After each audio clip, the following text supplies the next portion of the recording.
Hello, everybody. Welcome back to Leap Is Live. We're so thrilled that you kept us on your list of things to do right here at AHF Foundation, who is accommodating us this month, and it's been outstanding. Let's bump in our guest today, no stranger to the show, the outstanding candidate for U.S. Congress District 19, Kari Lerner. Welcome back to Leap Is Live. Thank you. I'm delighted to be here. Kari, you have, since we last had you on the show, you have been a whirlwind. I see you everywhere. And that's what I admire about you. You take nothing for granted. You make sure you try to shake every hand you can and meet the people where they are. Just in general, tell me about your movement around in Southwest Florida, shaking hands with people and getting to know what's on their mind. How has that experience been for you so far?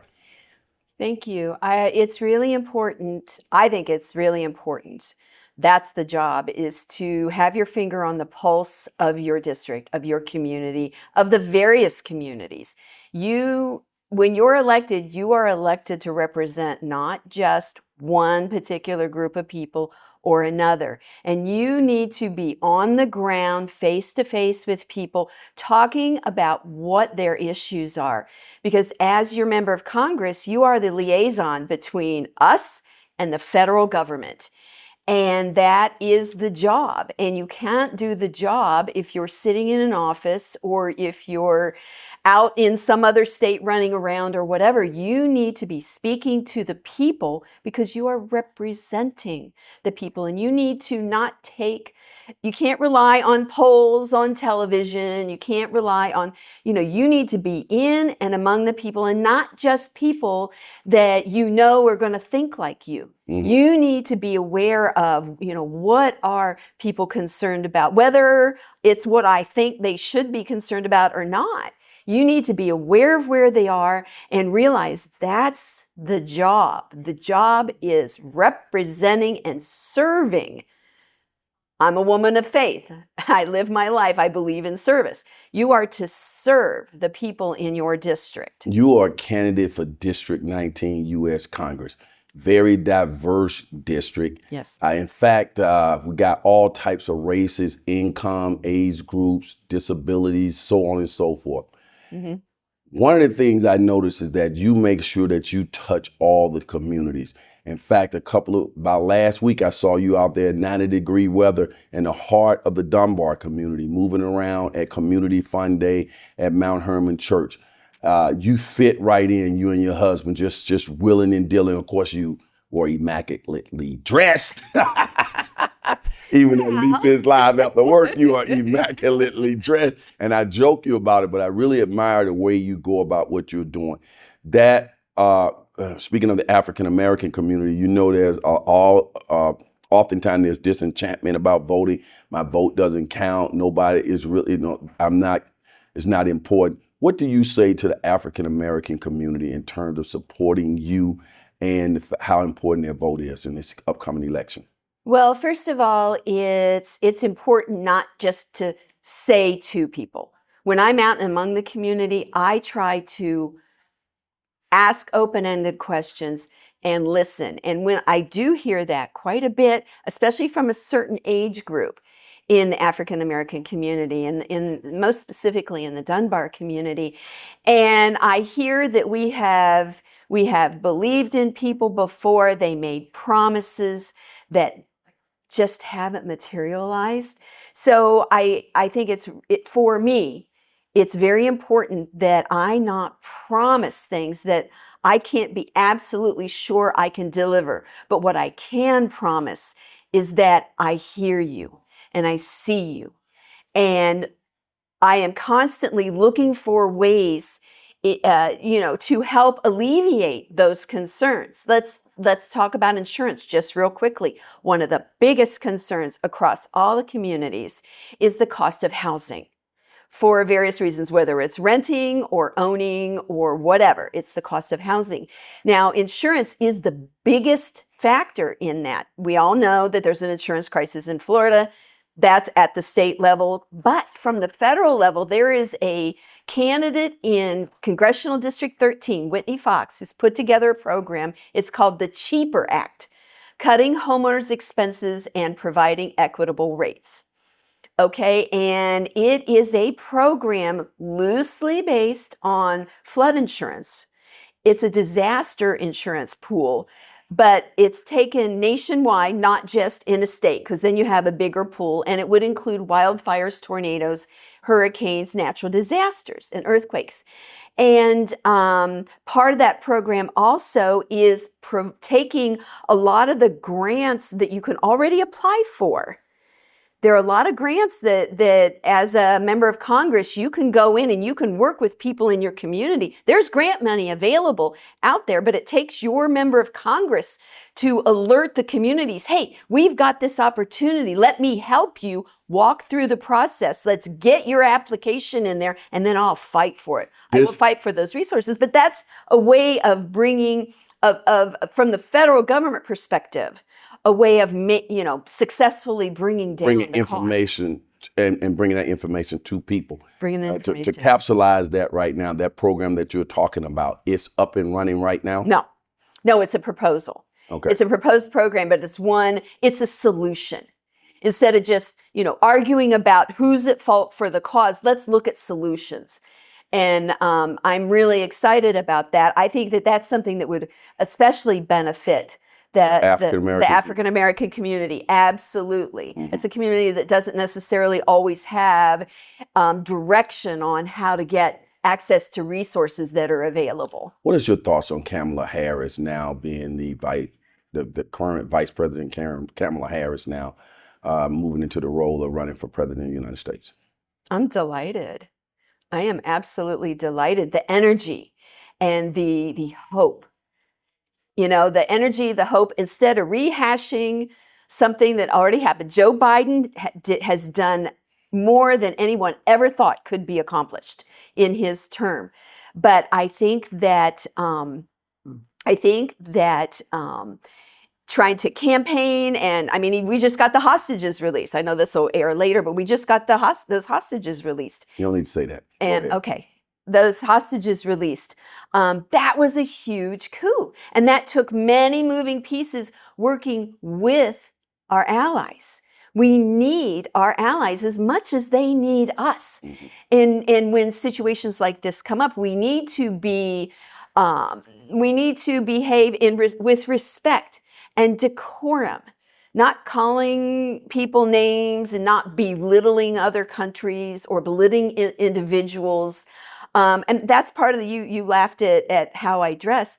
That is my way of showing respect mm-hmm. to the people that I'm visiting. Is like, I want to make sure that you are getting the best of me. Mm-hmm. And part of that is getting yourself up and getting yourself together. Back to Kamala Harris. Back to Kamala. Is she black? Kamala Harris. Kamala Harris black? Kamala Harris identifies as black. So yes, she is a black woman. She's got her black cred. She went to a black university. She's a member of the Divine Nine. She is, but it's not. She's black to me though. And in America, if you got one drop of black blood, that's just the way it is. You're black. Well, yeah, and quite honestly, I believe in individuals being able to define themselves. Okay. I think that that's part of your personal liberty, is to say, this is who I am. This is who I identify as. Mm-hmm. It's not for someone else to tell you mm-hmm. what you should identify as. Good point. What are your top 3 priorities if elected? Absolutely. Top 3 priorities are, I already talked about the cheaper affordable housing. Looking at available resources that we're not accessing now. I don't think we put affordable housing all on the developers. I don't think I think that we need to bring every resource that we can available to help bring affordable housing into play here. Affordable housing, number 1. Go ahead. Affordable housing is number 1. I believe in, and part of that, it sort of slides into the second one, is making sure that we're accessing every available resource from the federal government. There's infrastructure money available that we haven't asked for. By not asking for it, our federal income taxes aren't going to go down. That money is already allocated. By not asking for it, it just means that money is going to go to somewhere else. Whose responsibility is that, though, to ask for it? It's your member of Congress. It's part of your job as to be representing your district. You are the liaison to the federal government, anything to do with the federal government. So grants, HUD, FEMA, Army Corps of Engineers, VA, Social Security.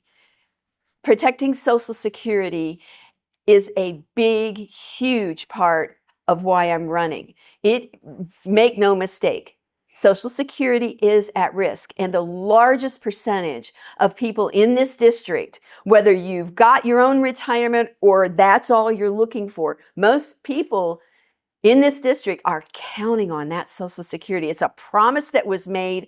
It's a program that we paid into, and it is being threatened by my opponent who makes noises all the time. Oh, well, we're going to privatize it. Well, look what happened when 401ks, employer 401ks came out. Prior to 401ks, most people had access to a retirement program, to their pension. Well, pensions all but disappeared.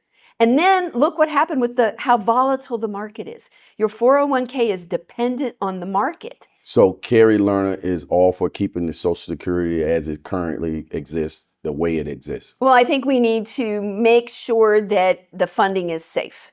The funding had been robbed on multiple occasions for other issues, but yes, Social Security, that's two. So affordable housing, Social Security, and protecting our personal liberties.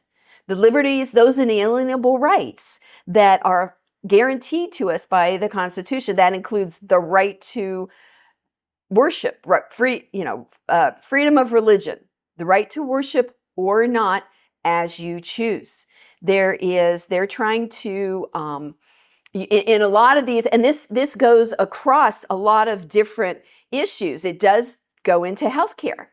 The right to make your decisions about your own body, not just reproductive healthcare, but geriatric healthcare. All sort of healthcare decisions should be between the individual, their healthcare provider, and their spiritual advisor or not. It's the individual should be able to decide. You should be able to access whatever medical procedures, not based on someone else's religious beliefs, but based on what you believe. Because that has been one of the strengths. Our Constitution, there were two things the forefathers were concerned about. Not having a king, every single group, not having a king, every person, all are created equal. Okay, all should be equal before the law. And then the other issue was keeping religion out of the government. Anytime you bring religion into the government, they had seen over decades of horrific wars in Europe, and it goes on today. Look at all the fighting over religion because you have governments that their focus is one religion or another, imposing that upon a populace that may or may not agree with them. So let's take keeping religion out of government. Yes. Are you saying that you're opposed to prayer in the schools and things of that nature? No. What we did in the schools in New Hampshire, when I worked in education, we said the pledge every day, and then we had a moment of silence for prayer or personal reflection. Okay, I don't believe that having led prayers in school, I think that's inappropriate in a public school setting because then you alienate and ostracize, children, that's not our faith. That's not what we believe. What's your views on history? History in the school books, history in general that is being attacked in terms of teaching the history of this country and the world the way that it has been long been documented.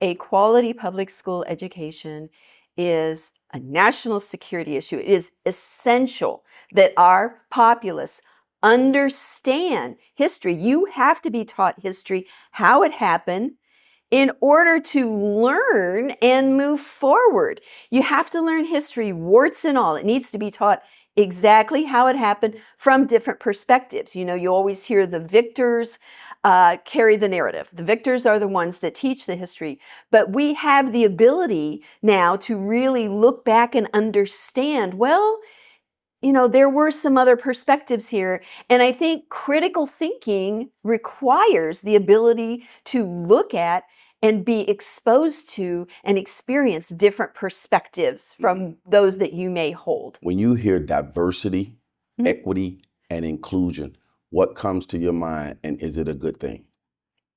Well, diversity, equity, and inclusion, to me, what comes to mind is a level playing field.